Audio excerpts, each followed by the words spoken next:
what's up everybody? Welcome back to Spiggs Gaming, and today I thought that I would go like a different route with today's video and react to a video titled 25 Facts About Ethan Winters.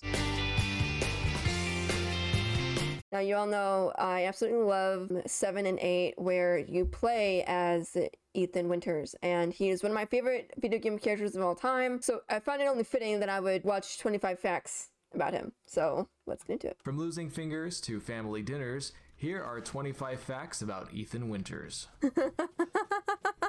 Ethan Winters is 37 years old and his height is 5'11", or 180 centimeters. Ethan was originally living and working as a systems engineer in Los Angeles before he met Mia. Ethan is infected with the mold and joins characters like Sherry and Wesker who have regenerative abilities, although his seems to be the most extreme case. While every instance of Ethan's legs or hands being severed results in him reattaching them, apparently subjects infected with mold are able to regrow limbs completely in a matter of minutes. At the start of Resident Evil 7, Mia attacks Ethan with a knife, cutting up his hands and arms, then impaling his hand with a screwdriver, before finally severing his hand with a chainsaw. All of this was done while Ethan was still 100% human and had no regenerative abilities.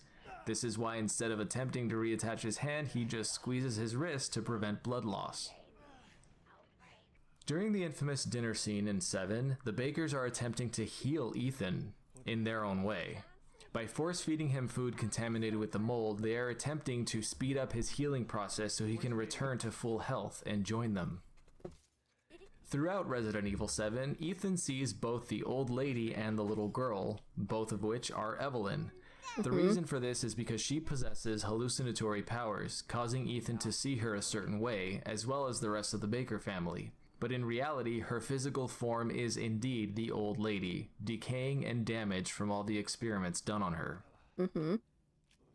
Even though Ethan is constantly losing appendages and reattaching them or regenerating them, for some reason when he loses his fingers at the beginning of Village, they never regenerate, leaving him missing his left pinky and ring finger for the remainder of the game. In the epilogue cutscene of Village, a person is seen walking along the side of the road near the end. Using a camera hack, some players were able to zoom in and see that it's actually Ethan. It's still unclear what the significance of this is, assuming there is any at all.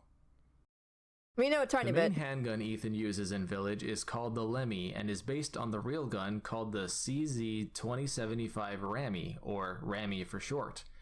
Also worth mentioning, if he reloads his clip while it still has ammo, he will hold on to it, but if the clip is empty, he will simply drop it. That's cool. Developers have confirmed that Ethan was not the character in the beginning hour demo, even though Ethan's voice actor is credited as the protagonist. There is still a lot of fan speculation as to why Capcom went so far out of their way to hide Ethan's face. Most agree that it's really to put the player in his shoes and experience his story firsthand, but a lot of people feel it felt very forced and even distracting in Village. They even go so far as to cover all the mirrors in Ethan and Mia's house. While Ethan's face is usually hidden, he does have a face, and his face is modeled after Yaya Chomsky. In the Trauma Pack DLC, there is artwork showing that Ada Wong was originally going to be in the game and would have helped Ethan escape at some point. In Resident Evil 7, Ethan has the option to save Mia or save Zoe. If he chooses Zoe, he has to kill Mia, making it officially the bad and non-canon ending. This is also confirmed in the End of Zoe DLC. Both Ethan and Wesker are the only main male characters who are naturally blonde in Resident Evil, and both of them were killed off. After the events of 7, Mia and Ethan were put into custody by the BSAA and had large clumps of mold removed from their bodies. In exchange for Mia's cooperation, they were put into witness protection and had to stay out of contact from the outside world, barely even having internet access. It was during this time that Mia became pregnant and the events leading up to Village unfolded. Wow. Ethan shares a lot of similarities with James Sunderland from Silent Hill 2. Both are blonde, stoic men that come to a creepy place in search of their wife who had presumably died 3 years ago. Both are also very capable with weapons and defending themselves in desperate situations. This is all most likely just a coincidence, but I thought it was worth noting. One of the most unique aspects about Ethan and Mia is the fact that they are married, since romantic relationships are not prominent in Resident Evil.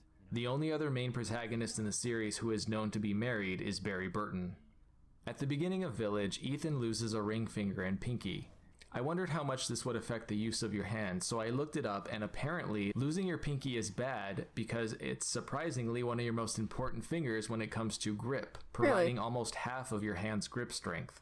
And in case you were wondering, on the off chance you have to choose which finger to lose, according to what I found online, the best options are your index finger or ring finger, as these have the least impact on grip strength and overall use of your hand. Wow. Unlike Mia or the Bakers, Ethan seems to have a unique ability to resist Evelyn's mind control. While this can be seen as a plot hole, it actually is briefly touched on in the files that you find towards the end of Resident Evil 7, where it's explained that there are different stages of infection, and until the mold reaches the brain, hallucination and mind control is not yet possible. In Ethan's office and storage room, you can find 2 books that are references to the franchise. One is a book about architecture written by George Trevor, and the other is a manual about guns written by Joseph Kendo, Robert Kendo's brother. Throughout Village, the Duke goes out of his way to help Ethan and guide him on his journey, but it's never explained as to why. The most probable answer is simply that the Duke is a businessman and Ethan helps him turn a profit, but it also seems like there's more to his motives given how much he knows. Mia is revealed to have been Miranda, which raises questions that are never answered, like how long was Miranda posing as Mia? Ethan does mention Mia's anger issues in his diary, which implies something was off, but Ethan should have noticed the drastic change since she is his partner, unless of course Miranda is able to access Mia's memories as well. There also seems to have been many opportunities for Miranda to simply take Rose and leave in the middle of the night, but the game probably would have been a lot less engaging if it was done that way. Right before Ethan fully calcifies, he wraps Rose in his bloody jacket and hands her off to Chris to return to Mia. In the epilogue cutscene, Rosemary is seen wearing Ethan's jacket after visiting his grave, giving insight to her strong bond with him. Aww. While Ethan had an entire campaign in 7, he was actually dead through the majority of that game, at least technically speaking. When you first encounter Jack and he stomps on Ethan's head, he causes severe brain damage to Ethan, essentially killing him until the dinner scene where he is resuscitated by the Bakers using the mold. So when Jack says, "Welcome to the family," this is what he's really talking about. Like I said in the very beginning, Ethan Winters is one of my favorite video game characters, and 7 is actually one of my favorite video games of all time. It's definitely like in my top 10. And I enjoyed 7 more than 8 just because of the storyline, but I really enjoy the more kind of open world compared to 7. But I really enjoyed some of these, and one thing that he did touch on that does bug me really bad was that how long was Miranda posing as Mia? And it is weird because, you know, you would think that Ethan would know that, oh, my wife just, you know, her personality just changed drastically. But it does make sense because the Megamycete and all of that, Miranda told Ethan at one point that he was part of the Megamycete, that Rose is a part of the Megamycete. So it just stands to reason that Mia would also be a part of that as well. So it would only stand to reason that Miranda would then be able to access Mia's thoughts and memories and be able to be like, oh, I know what happened, 3 years ago and what happened at the Baker house and all this stuff. That it also kind of explains the fact of how the Heisenberg, when he told Ethan, when you're going up to his factory, something like he has mentions Louisiana back in the States. And who knew that? No one told anybody. So it had to have been the fact that all of them knew because of the Megamycete.